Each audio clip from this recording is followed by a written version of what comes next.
Many years, climate change, poverty, war, and oppression have slowly been destroying the world. However, what finally brings humanity down is a mysterious attack on all major cities that destroys the power grids. As darkness takes over, humans begin to die in great numbers. Scientists call this event the break. At first, men go out to fight and give it their all, no matter how badly they bleed. Unfortunately, they lose. So now the women have to pick up the sword and keep on fighting. In the middle of the night, Mary guides a group of soldiers to launch an attack. Flares illuminate the area and a screeching sound can be heard in the distance. Everyone gets into position as they let out a battle cry. Suddenly, some huge terrifying monsters known as breakers appear and the team charges ahead to fight for their lives. 15 years after the first breaker attack, Mary's husband John is teaching their daughter Willa about the break. Turns out that the breakers have always been on Earth hiding behind something called the Stitch. When humanity melted the ice and destroyed the forests, the Stitch opened up and all the breakers came out. Willa is tired of studying the boring details and keeps interrupting John until he tells her the story of Kodiak, a warrior who took out 100 breakers with just one swipe of his axe.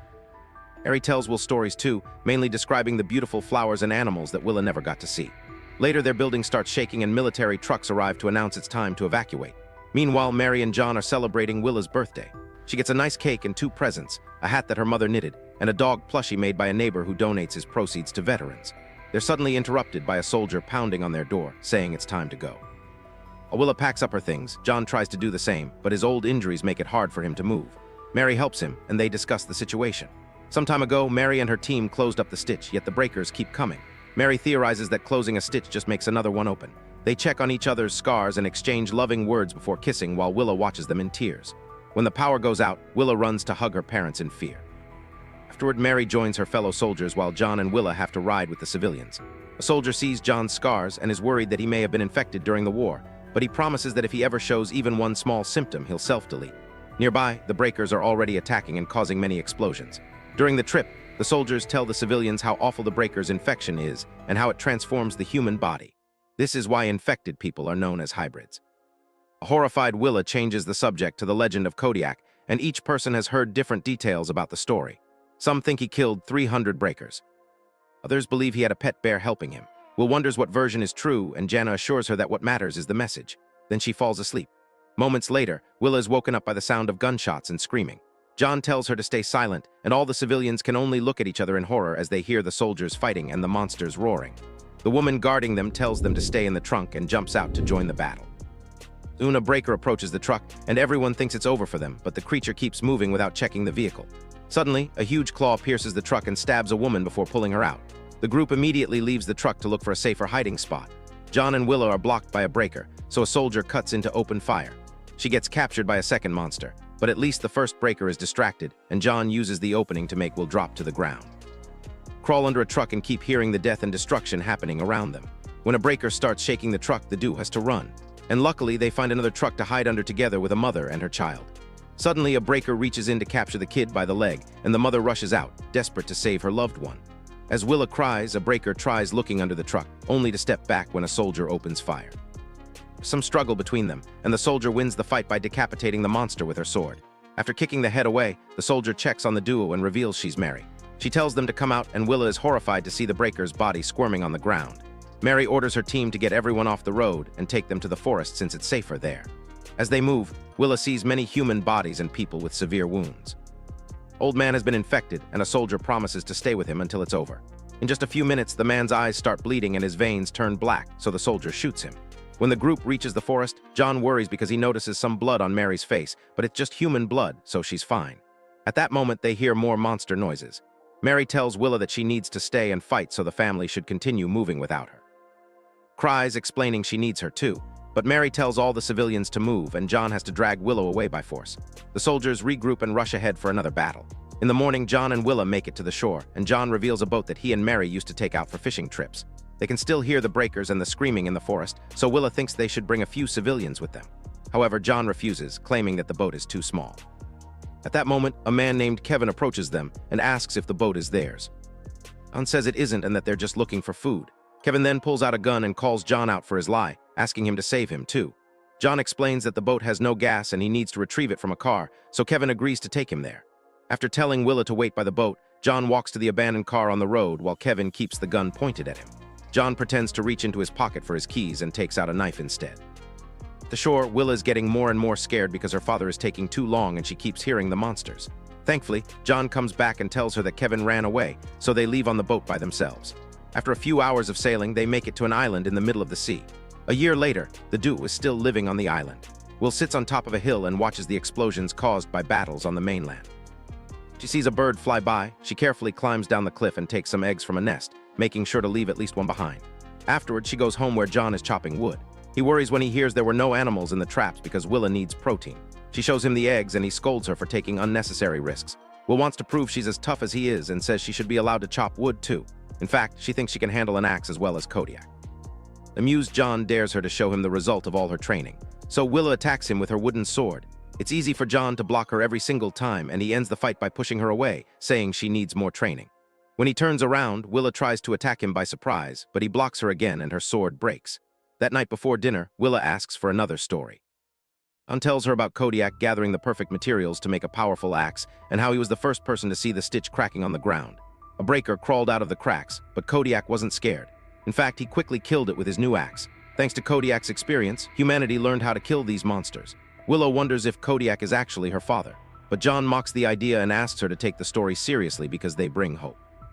Thinks that one day the world will be at peace and they'll finally return to the mainland. Sometime later, the duo goes to the beach to bury some mines.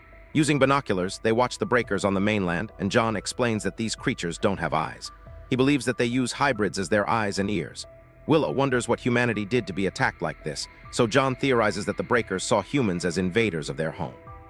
Afterward, Willa continues with her training by going through an obstacle course that John built with wood. He keeps asking her questions about the right ways to fight breakers as she moves. He also puts her on edge by describing the way the monsters are coming for her. Will slips a few times but never gives up and reaches her wooden sword. She starts attacking the bags that represent the monsters while repeating her lessons. Breakers must be killed by decapitation, but that's not enough for hybrids who need to get their brains smashed. She slips again during her last attack and sadly doesn't finish the course in time, but John says she did pretty good. Still determined to keep on training, Willa starts going through the course once more. Later, while working in the garden, John is shocked to find wild strawberries. He immediately takes them to Willa, who never saw this fruit before. She tries one and loves the taste. John tells her about his and Mary's wedding cake, which had strawberries and cream. One morning, Willa is filling her bottles at a waterfall when she suddenly sees a person on the beach. She's about to grab her sword, only to notice it's a young girl. Willa yells to get her attention and the girl begins running toward her. At that moment, Willa remembers the mines and runs ahead to stop the girl right before she steps on the trap. They're both terrified, but they carefully move away and the crying girl hugs Willa in relief. Afterward, Willa takes the girl to a secret cave where she keeps some stuff for when she needs to be away from her dad for a while. Shares the water with her and learns her name is Rosie. When Willa notices that her forehead is bleeding, Rosie explains that she hit her head on the boat. She and her family were sailing to her grandmother's house on the coast, but the breakers attacked them and only Rosie survived. Willa shares some food too and says she must leave, but a terrified Rosie convinces her to stay a little longer. While walking through the woods, Willa hears a noise behind her and is shocked to find her mother. Mary hugs her tightly before she drags her away, saying that they must leave John for now, and Willa must join the fight. Suddenly, Mary's eyes start bleeding, and Willa screams only to wake up in the cave. Rosie is still asleep, so Willa leaves her the plushie and runs back to her house. When Willa bursts in, John pulls out a gun, thinking he's being attacked. He quickly puts it away when he sees Willa and expresses how worried he was since she's been gone all day. Will apologizes but doesn't tell him about Rosie. She realizes that the gun is Kevin's and John explains he had no choice but to leave him behind. When she asks if all men are bad, John says that they aren't. Women can become hybrids too. It's just less likely. Then Willa asks her father if he would kill a normal person, and John admits he would if they threatened Willow or Mary in any way. At night, Willow waits until John is asleep to steal some food and take it to Rosie, who asks lots of questions. Willow explains she doesn't live in the cave, but she also pretends she's alone on the island. She shows Rosie a book about how the world looked before the war, and there are some animals that the girls don't recognize. Rosie cries because she misses her family, and Willa mentions Kodiak to distract her. However, Rosie thinks Kodiak is dead, otherwise he would be out there winning battles. Willow points out that heroes need help too, and starts telling her a story of Kodiak gathering a team to win a vicious fight. One of the soldiers started to transform into a terrifying monster. The team learned about hybrids. Bullets did nothing, so Kodiak killed it with his axe. Thanks to him, humans now know that hybrids must get their brains smashed. Willet truly believes that Kodiak is out there fighting, and one day humans will win the war. It's time for her to leave, so she tells Rosie to wait here and gives her the birthday hat. The next day, the training continues. Willa makes it through the course without problems and spars with John, who pretends to be a hybrid enemy. They run around and Willa hides behind a tree, hoping to take him by surprise. Suddenly, John stops talking and Willa hears a weird noise. She peeks out to discover that John has collapsed. She rushes to his side and gives him some water to wake him up. Afterward, she helps him walk home, and Willa finally realizes that John hasn't been eating so she could eat. Insists they must ration the food until Mary comes for them, but Willa feels trapped and wants to help the other women fight instead of doing nothing. John snaps, reminding her that he fought for 5 years and Mary is still out there, so they can't call that nothing. To prove that he trusts his daughter, John gives Willa his old sword. The following day, Willa pretends she's going out to check the traps, but she actually returns to the cave. Rosie is nowhere to be found, and Willa's things have been destroyed. Suddenly, someone moves in the dark, and Willa follows the figure until she confirms it's Rosie, who has transformed into a terrifying hybrid. This hybrid begins chasing a screaming Willa who slips on the water and falls. Now the hybrid can jump on her. But when it's about to kill her, John shows up and opens fire. The bullets do no damage, so John grabs his sword and starts fighting the monster. After some struggle, he manages to stab the hybrid's head to kill it. Willa runs to reunite with her father and has a breakdown. So John comforts her quickly and announces they must leave because the hybrid must have already sent a signal to the breakers. The duo gathers their things and starts making their way to the other side of the island where they hid the boat. They stop in the forest to rest for a few minutes, and Willa asks for a story from before the war. John tells her that back then there were already rumors of some villages being attacked, but nobody cared. People in the city were happy, and John and Mary were enjoying their new marriage, especially when Mary got pregnant. That moment, they hear some explosions in the distance, meaning the breakers have arrived. The duo runs as fast as they can, but they must slow down when they reach a fissure on the ground. Will carefully walks on a tree to reach the other side, but when John is about to follow her, Rosie's brother appears as a hybrid and attacks him. John tells Willa to stay back. However, she crosses the fissure again and pulls the hybrid away from her father. Then she uses the sword to decapitate the creature. Yet the body keeps on moving and attacks again. It pushes Willa back on the tree over the fissure, and she doesn't know how long she'll be able to hold on. Luckily, John steps on the hybrid's head to mush it up, and the body immediately falls off. Afterward, both Willa and John cross the fissure and make it safely to the other side. While walking through another forest, John collapses. At that moment, they see the hybrid of Rosie's father coming, and Willow wants her dad to run with her, but John is too weak to move. Willow pulls out her sword and concentrates on her training. When the hybrid tries to attack her, she dodges it and slices the top of its head off, causing the brain to fall out. Now she can help John walk. Moments later on the beach, John tells Willa to leave alone on the boat and reveals that the hybrid has infected him. Has another breakdown, so John tells her a few encouraging words, reminding her she's a warrior like her mother. Then Willa cuts the rope, but the boat doesn't slide off on its own, so she has to make an extra effort to push it. She manages to make it go down a little, but she isn't strong enough to make it reach the water. As John's eyes start to bleed, Willa decides to pull out her sword and fight too. At the same time, Mary and her soldiers finally arrive on their boats. Breakers are coming down the hills, so the whole family gets their weapons ready for the final battle. And with this, the movie comes to an end. Thanks for watching.